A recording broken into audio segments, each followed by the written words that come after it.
Salam Kamir, kekaguman ilahi mengarah pada iman dan rahmat. Saudara-saudari yang terkasih, kalau seumpama Anda semua di jalan ketemu orang yang tidak berpakaian, mungkin hanya pakaian celana pendek saja dengan pakaian semua kotor dan kemudian mukanya dijelureng-jelureng seperti ini. Kemudian akhirnya menjadi lukisan. Ini pengalaman saya ketika saya berkarya di Papua dulu.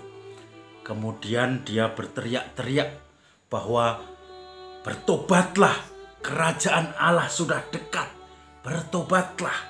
Apakah Anda percaya dengan seperti itu? Apakah Anda percaya dengan omongannya? Seperti orang gila, apakah Anda percaya? Tentu saja kita ragu-ragu. Tetapi Injil hari ini bicara tentang kesaksian Yohanes Pembaptis. Yohanes Pembaptis itu mengatakan tentang Yesus. Dia datang dari atas. Siapapun yang datang dari atas dari surga, dia termasuk dari atas dari surga. Tetapi siapa yang datang dari bumi, dia termasuk di bawah, yaitu ada di bumi, berbicara dengan bahasa bumi. Tetapi ketika dari atas, dari surga, berbicara dengan bahasa surga. Saudara-saudari yang terkasih, hari ini kita diingatkan oleh Yohanes Pembaptis. Dia mungkin pada waktu itu tidak dipercaya orang karena pakaiannya dari bulu unta, makanannya madu hutan dan lebah-lebah, dan juga yang ada di alam. Dia sungguh-sungguh mati raga dan setiap hari teriak-teriak, bertobatlah. Sekarang dia mulai mempunyai murid dan kemudian dia bersaksi tentang Yesus.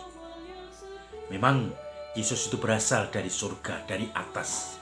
Dia akan menarik setiap orang untuk sampai pada keselamatan, yaitu bersatu dengan Allah Tritunggal di dalam surga, dalam kedamaian, dalam kekekalan yang tidak pernah dimakan waktu, karena kekal itu semuanya mendapatkan kesempatan untuk bersatu dengan Tuhan.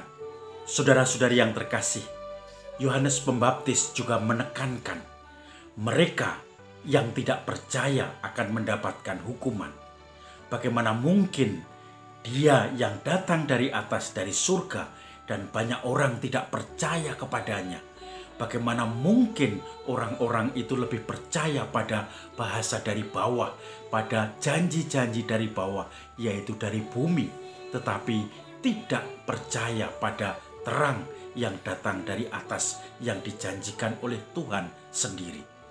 Maka ketika orang percaya kepadanya, dia akan mendapatkan keselamatan, akan mendapatkan surga yang di atas.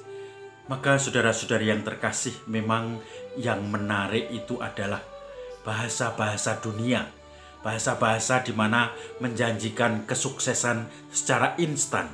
Bahasa-bahasa yang menjanjikan keuntungan pribadi tanpa memperhatikan orang-orang lain.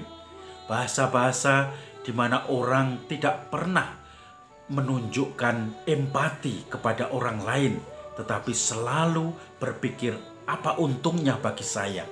Apa yang bisa saya curi? Apa yang bisa saya miliki? Apa yang bisa saya pegang sendiri untuk saya, keluarga saya, kelompok saya, dan kalau bisa jangan untuk orang lain. Maka dulu saya sering mengunjungi anak-anak, dan anak-anak itu selalu sikapnya begini.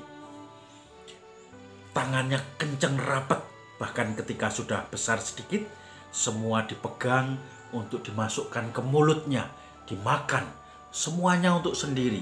Kadang-kadang tidak sadar itu pisau dapur, itu sesuatu yang membahayakan, racun kotoran manusia. Dia ambil dan dia arahkan ke mulutnya sendiri. Maka orang yang lebih dewasa biasanya membukanya. Dan ini gambaran kita, basic yang ada dalam diri kita. Drive yang ada dalam diri kita, kadang kita ingin mengumpulkan semua. Itulah bahasa bumi, bahasa yang ingin mendapatkan semuanya untuk diri sendiri, tidak peduli kepentingan orang lain, tidak peduli kepentingan sesama, tidak peduli kepentingan jangka panjang bersama, tetapi yang penting saya untung. Maka akibatnya ketika bumi sudah mulai dimanipulasi dengan bahasa bumi, dia pun akan hancur dan bersama-sama. Contohnya mulai muncul penyakit-penyakit, dulu flu burung, penyakit-penyakit antrak, kemudian sekarang penyakit COVID yang sangat merajalela dan membuat manusia jengah dan kaget. Ternyata manusia kecil di hadapan Tuhan. Maka mari pelan-pelan kita peduli pada sesama, peduli pada lingkungan, tidak memikirkan bahasa bumi yang hanya ingin mengeruk semuanya untuk diri sendiri, tetapi kita buka untuk sharing bagi orang lain, yaitu bahasa surgawi, bahasa dari atas, bahasa yang masih empati dan rasa solider pada orang lain, bahasa yang menjadikan kita murah hati, dan disitulah saudara-saudari, kita akan disebut anak-anak Allah dari atas. Salam Kamir, kekaguman ilahi mengarah pada iman dan rahmat.